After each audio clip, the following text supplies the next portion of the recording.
Welcome back, Nick Lenz. Comic Corner, Classics as Non-Classic. This is episode number 1104 and Doubleshot number 998. I got two DC trades for you. First up, it is Nightwing Volume 3, False Starts. Now, this trade contains Nightwing Volume 2 issues 1925, the half issue, and Nightwing Huntress 1 through 4. Now, here's kind of the interesting thing about this particular trade. Yes, this is the third trade, but the original Volume 3, there's actually a couple issues in here that actually were never collected in the original trade. Issue 20 and 23. Yeah, 20 because it was part of the Cataclysm crossover, which makes sense, because it was actually collected as a separate trade. As in the case of 23, part of the Brotherhood of the Fist crossover, which is basically two issues of Green Arrow, which there was bookends of this crossover, along with an issue of Detective Comics and Robin. Along with this, it's a 5-part story, and the Nightwing issue is actually part 4. Why in the world DC couldn't be bothered to throw in the other 4 parts makes no freaking sense. Yeah, 25 was collected in the original Volume 3 trade, but it actually went from 24 to 29. They actually save those issues for the next trade. The half issue was in that original trade, but the Nightwing Huntress miniseries was actually originally in its own separate trade. So you can kind of think of this as a combination of 2 trades for Nightwing. First, we have Nightwing Huntress miniseries, which is written by the person who succeeded Chuck Dixon on this book, Devin Grayson. It's mostly put just a team-up miniseries between Nightwing and the Huntress. Oh yeah, at one point in the series, Nightwing and Huntress actually have sex. It's mostly just dealing with some other criminals associated with their past. Yeah, and revisiting their past relationship they had. As for the Nightwing issues, it's mostly the debut of the character Nightwing. He's a copycat vigilante who it was inspired by Nightwing to take up the mantle. And a lot of the time in the regular issues, it's mostly like a team book between Nightwing and Robin. Yes, with a guest star appearance by Oracle, and there's also a brief appearance by Batman, but mostly becomes a Nightwing and Robin book for a few issues. The half issue, let's see. It's just called The Breaks. Yeah. And here's the thing, each one of these books, with the exception of the issues that they're tying into crossovers, most of the issues are mostly standalone, loosely connected issues. Yeah, and in case you wonder, who does the artwork for these issues? Well, the artwork for a lot of these books, basically, Nightwing issues mostly by Scott McDaniel. Yeah, he does the artwork for the interior issues, the interior stories. The art artists in these issues are Carl Story, Greg Land, and Bill Sienkiewicz. Yep. The cover art for the original cover stories was Scott McDaniel, Carl Story, Greg Land, Bill Sienkiewicz, who's also the interior artist. The cover art for this book is done by Scott McDaniel and Carl Story. Yep. And a lot of the issues don't take place in Bloodhaven. It's mostly Nightwing and Gotham for these issues. Yeah, very little set in Bloodhaven. Yeah, that's the best I can say about this. It's good. I thoroughly enjoyed it.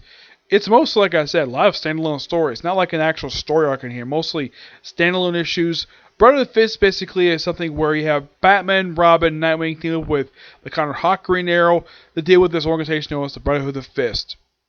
Yes. And I still have to ask the question. DC, could you not be bothered?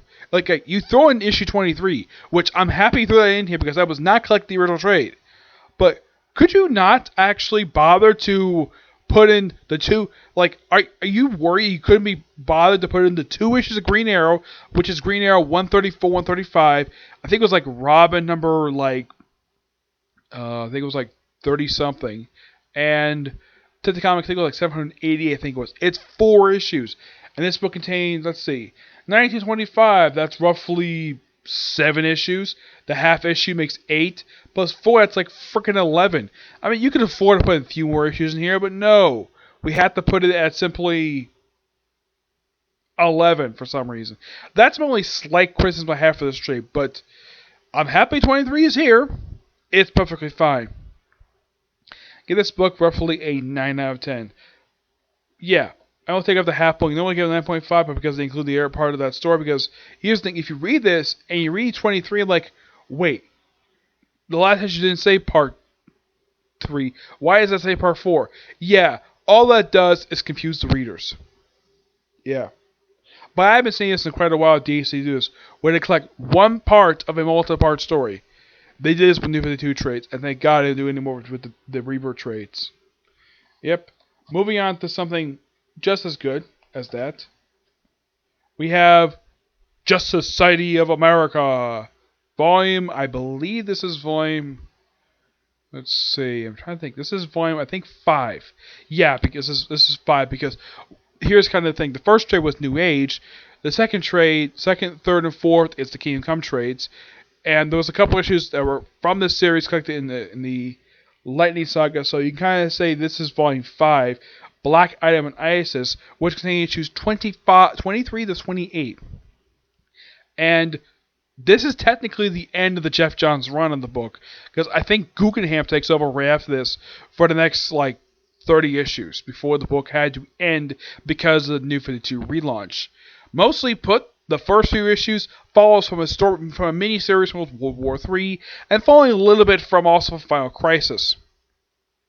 Yeah, and here's the thing about these 3 issues. He has Jerry Ordway co-write the issues along with doing the artwork.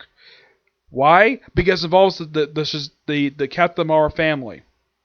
Because there's actually references in this 3-parter to the Power Shazam series, written and drawn by Jerry Ordway. Yeah, in case you wonder about that series, it lasted for 41 issues, and here's the interesting thing about that series. Of the original 41, only 2 issues are in trade, and those was the issues that crossed over with Starman. The rest of the series never been put into trade. I'm like, really? I read it. It's a damn good series. I have no idea why DC won't bother to put this series in a trade. It makes no freaking sense. And plus, actually, it was continued from a original one-shot that Ordway wrote and drew himself. And this kind of, in a way, is kind of the end of the Shazam stuff that's been going on, the stuff that he started back in the 90s. Yeah, because they actually have Billy Batson's father kind of basically get rid of the whole thing with Captain Marvel by having him stop being Captain Marvel. Turning also, of course, we have Isis come back, and then having her and Black Adam turn to stone in this storyline. Also, Hawkman had to lead the team because of the Kingdom Come stuff. That long-running storyline did affect the series. But that's Jeff Johns for you. Yep, and in case you're wondering, is there a follow-up to this 3-parter? Yes. There is the Trials of Shazam series. Oh yeah, and also that Billy Batson is no longer Captain Marvel at this point.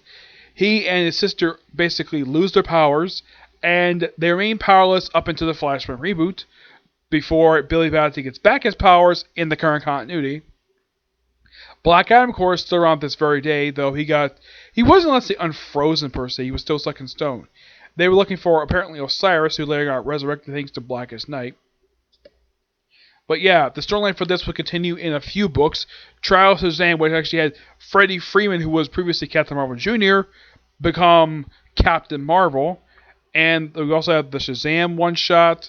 We have the revival of Power Shazam. Well, first you have Power Shazam, and then Trial Shazam, and then the Shazam one-shot. And then we have him join the Villains for Hire group for Titans, and that's it. That's all we had for stuff related to Shazam, the Captain Marvel family, after this. Yeah. 26 is simply put a standalone issue, which is basically kind of deal with stuff related. It's stuff related to what they did before, and having, well, Stargirl get braces. Yep. The last 2-parter, well, there was hints in the storyline that Atom Smasher and Stargirl had a thing, and I'll get to something related to that in a minute. Basically, this is something that stretches back to World War II, fighting out against a villain they may have fought in that particular war, and having the Spectre show up against a lot of supernatural stuff. Yeah. And once again, we have Jay Garrick sticky his nose where it doesn't belong, because first we have Stargirl, where she may hook up with Captain Marvel, because he mistakenly assumed he was 23. He's actually 16. Why in the world they couldn't have these two hook up, I have no idea. And then we have it where, let's have Jay Garrick basically convince Atom Smasher to not get a relationship with Stargirl. I'm like, they're not that much different. Why in the world Jay Garrick basically is written this way, it makes no freaking sense. Why is he against Stargirl getting into a relationship? I mean, seriously. This is one gripe I have with how Jeff Johns writes the character.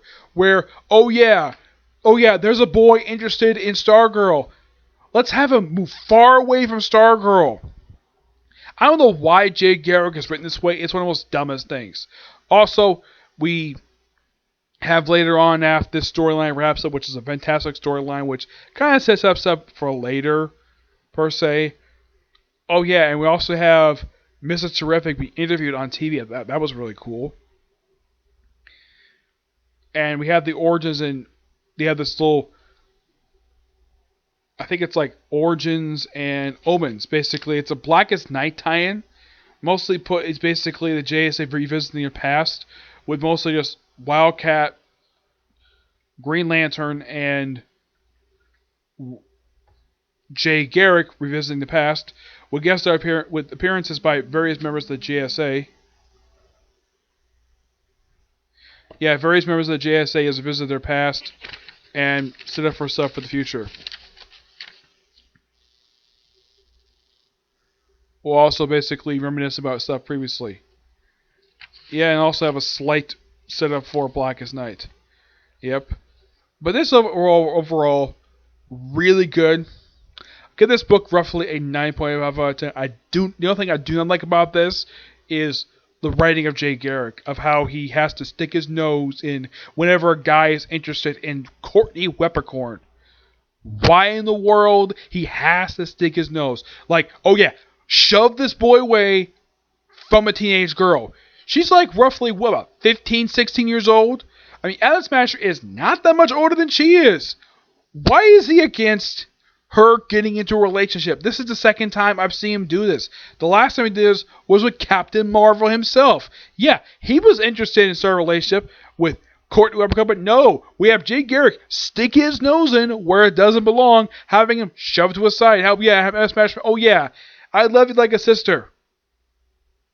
Yeah, by far the stupidest thing that happened here. But this actually ended Jeff Johns' long era with, basically, the JSA. But this is not the end of the JSA trades by Jeff Johns. I still got several more to review. But this actually was really good, despite the whole thing with Atom Smasher.